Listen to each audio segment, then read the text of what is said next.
ഒരു പുഞ്ചിരിയോടെ ആ ഷൂ എടുത്തു.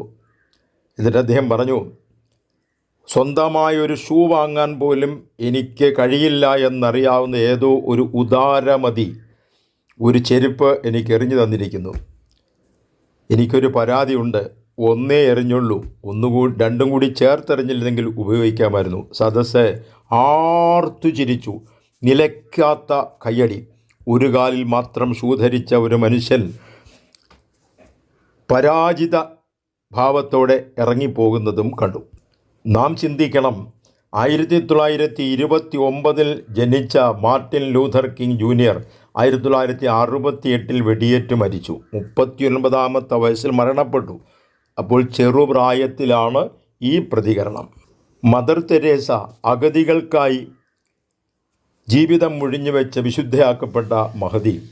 ആദ്യ കാലഘട്ടത്തിൽ കുട്ടികൾക്ക് ഭക്ഷണത്തിന് വേണ്ടി ഒരു ബേക്കറിയുടെ മുമ്പിൽ ചെന്നു. കൽക്കട്ടയിലെ കൈനീട്ടി നിന്ന് യാചിച്ചപ്പോൾ ആ ബേക്കറി ഉടമ അവരുടെ കയ്യിലും മുഖത്തും തുപ്പി എന്നാണ്. അവർ കുറച്ചു നേരം അവിടെ നിന്നിട്ട് ആ തുപ്പലെ തൻ്റെ ആ സാരിത്തുമ്പിൽ തുടച്ചിട്ട് മറ്റേ കൈ നീട്ടി. എന്നിട്ട് ബേക്കറി ഉടമയോട് പറഞ്ഞു, എനിക്ക് തരാനുള്ളത് നിങ്ങൾ തന്നു, പാവം എൻ്റെ കുഞ്ഞുങ്ങൾക്കുള്ള റൊട്ടി തരൂ. ആ മനുഷ്യൻ കണ്ണുനീരണിഞ്ഞു വികാരാധീനനായി കുട്ടികൾക്കുള്ള റൊട്ടി കൊടുത്തയച്ചു. American പ്രസിഡൻ്റായിരുന്ന Abraham ലിങ്കണെക്കുറിച്ച് കേട്ടിട്ടില്ലാത്തവർ ഭൂഗോളത്തിലുണ്ടാകില്ല.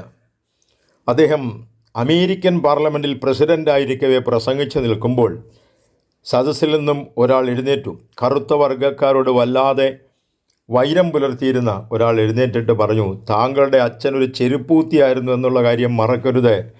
എൻ്റെ കാലിൽ ധരിച്ചിരിക്കുന്ന ചെരുപ്പ് താങ്കളുടെ അച്ഛൻ തുന്നിത്തന്നതാണ്. ലിങ്കനെ അവഹേളിക്കാനാണത് പറഞ്ഞത്. പക്ഷേ ലിങ്കൺ ഒന്ന് പുഞ്ചിരിച്ചിട്ട് പറഞ്ഞു, എൻ്റെ അച്ഛൻ വിദഗ്ധനായ ഒരു ചെരുപ്പൂത്തിയായിരുന്നു. ആ തൊഴിൽ എനിക്കും അറിയാം. ഇത്ര വർഷമായിട്ടും കേടാകാതെ താങ്കളുടെ കാലിലെ ചെരുപ്പ് ഉണ്ട് എന്നുള്ളതിൽ ഞാൻ അഭിമാനിക്കുന്നു. അതിനെ കേട് സംഭവിച്ചാൽ എന്നോട് പറയുക, എനിക്കും ചെരുപ്പ് കുത്താൻ അറിയാം. ഇതിൽ നിന്നെല്ലാം നമ്മൾ മനസ്സിലാക്കേണ്ടത് തിന്മയെ നന്മ കൊണ്ട് തോൽപ്പിക്കാമെന്നും സ്നേഹവും സഹനവും ഏതു മനുഷ്യനെയും കീഴടക്കാനാകുന്ന ആയുധമാണെന്നും നമ്മൾ തിരിച്ചറിയണം.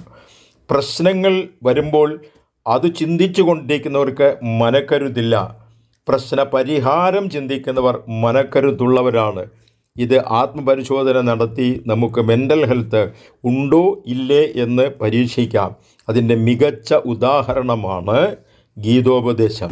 അർജുനന് പരാതിയേ ഉള്ളൂ, കൃഷ്ണന് പരിഹാരവും.